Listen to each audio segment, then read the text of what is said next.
Mga ka-green feathers, flex ko lang itong ubas ko na nakatanim dito sa container. Dami na naman bulaklak.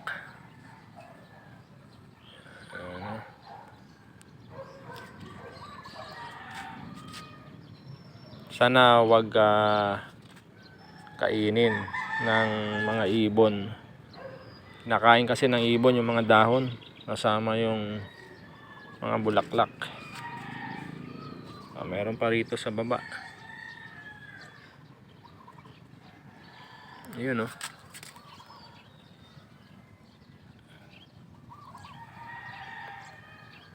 Ito pa, oh.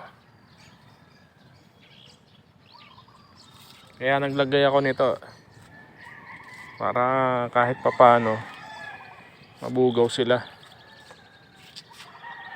Sana magtuloy-tuloy.